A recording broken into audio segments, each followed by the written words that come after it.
one or two different social media platforms that you guys are familiar with. The definition off Wikipedia, which is another social media site, is media for social interaction. That's what it is at its very core. There are several different examples of social media. There's Facebook, Twitter, and LinkedIn, which are kind of universal examples.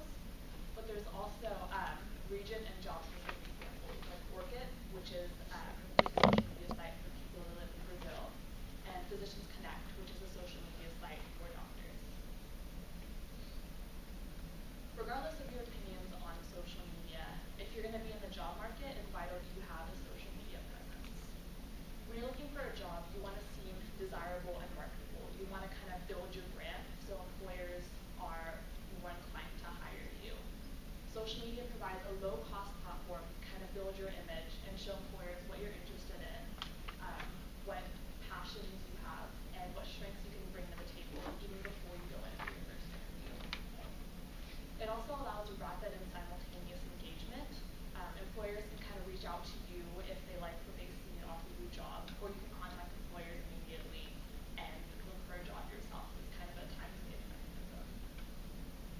Third thing, it provides companies to receive feedback. They can have automatic feedback from your customers and their employees, and you can kind of take steps to rectify whatever flaws the customers might have. More reasons to love social media in the business world. It kind of helps executives engage with their contacts. A lot of business meetings and a lot of business deals are now conducted via Google+. This is also a time-saving mechanism. It also strengthens and leverages relationships. Because social media is so constantly present, companies are able to engage with their employees and their customers automatically. It's constantly there, and it helps them strengthen their relationship with the people they work with and the people they serve. It helps companies show their commitment to a cause. Say a company is really involved in some sort of project or some sort of community service project, they can get their customers involved and interested in that as well. And then again, it kind of demonstrates the capacity for reflection, because when companies receive feedback, they can show their customers that they're doing stuff, that they're making moves to rectify the issues that any customers might have. Now I'll hand it off to Ramon to kind of talk about social media must-haves. Hi guys. So, my must-do tips number one. It's pretty simple. We actually did this last class as well. If you guys remember, Googling yourself. Googling yourself is a very easy, very simple, easy thing to do. It just what's it called?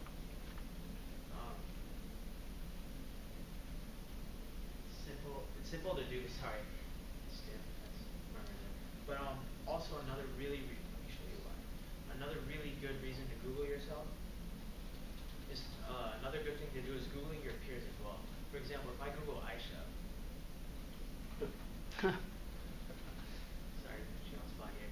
But if I Google you right here, one thing I see right here, one of the first few things is Tam's research. So, I mean, that might be really cool. Like, we're both pre-med actually. So, research is actually really key and vital. I might go like, wow, I need to do research. So, I could maybe talk to her about it, maybe get research, do some research of myself, include my Google page. And, so let's close that and go back to okay. So tip number two, protect your identity. In this world nowadays, identity theft is unfortunately a really big issue and factor that we face nowadays. And it's actually suggested that you purchase your own domain and log on through everything via that. Oh, sorry. No. You just log on everything via your purchase domain. I mean, it's a little money, but in the long run, to be completely honest, in my opinion, it's better safe than sorry. Tip number three, create a business profile. Most of us should have already done this via LinkedIn, or if you have something industry specific.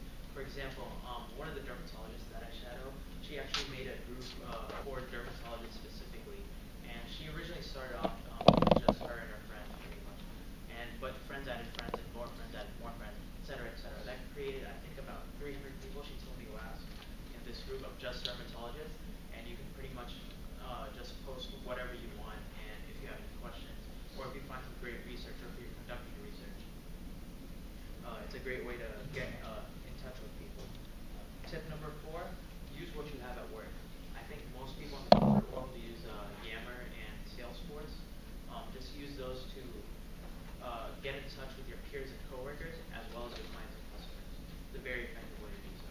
And tip number five, post public content, whether it be a blog that you update every week about, for example, like why the Cowboys are the best team ever, or like just YouTube, like put on YouTube like a presentation that you might have done previously, or just tweet to show you have passions and interests. Now, formulating your personal social media strategy. To formulate a strategy that's tailor-made to you, there are three questions you need to ask yourself. Number one, are your goals personal, professional, or both? Um, does the way you represent yourself in both settings, is there a difference in between the two? If so, which is more important to you? And just make sure at the very end, though, there's no conflict or no discrepancies between the two, major discrepancies. Question number two you want to ask yourself, who is your desired audience? Is it private or is it public? Is it good by private, I mean like personal, family, and friends? Or public, by that I mean like your industry. Who are you tailoring it toward? And just keep this in mind. Whenever, the more social media you have, the more social media you use, the higher your online presence will be, the greater your online presence will be. And question number three that you need to ask, what resources do you have available to you?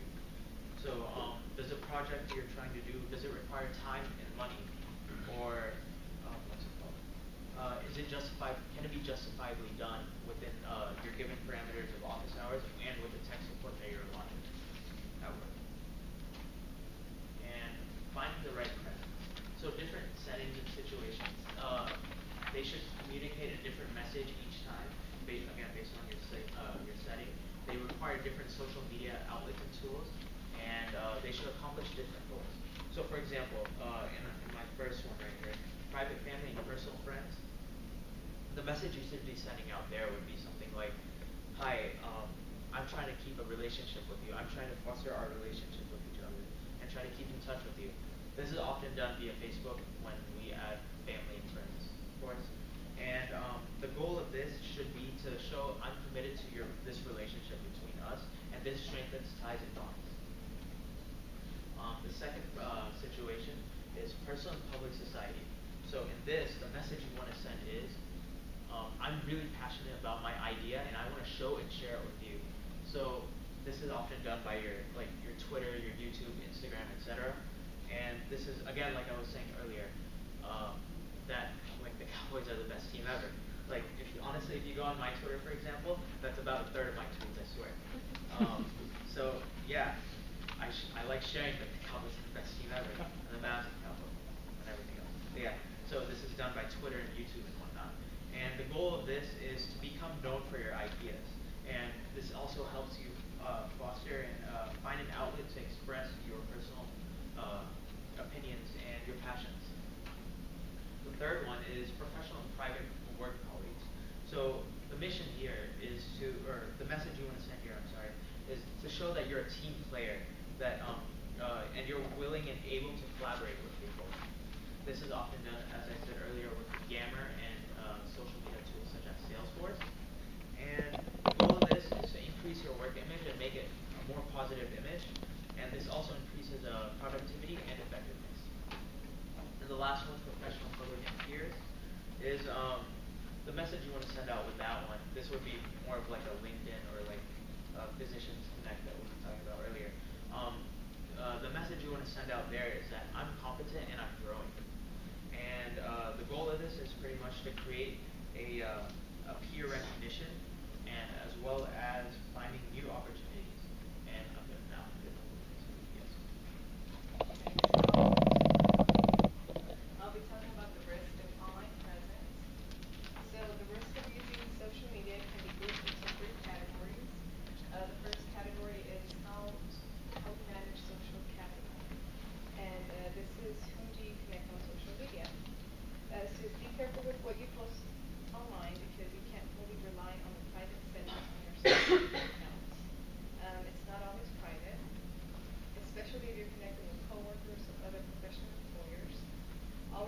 that your online account is a reflection of yourself, and it can benefit you, but it can also hurt you. Um, it's best to slowly build your connections and be selective with whom you communicate or whom you connect. So on the second category, it's about managing the intellectual capital. This is what do you communicate about? So based on the article, 75% of the U.S. recruiters and human resource professionals say that they first research candidates online before interviewing them. There has been cases of employees who were fired by bosses who disapproved of their Facebook posts. So be careful with what you post online. Stay authentic and consistent on the content you put throughout your social media accounts because it can be difficult to erase. So for the third, it's managing the progress. So how do you maintain momentum? Well, it really depends on you and what you post online. If you market yourself in a professional manner, then you will get positive feedback from job recruiters. And keep networking with people that work in the companies that interest you.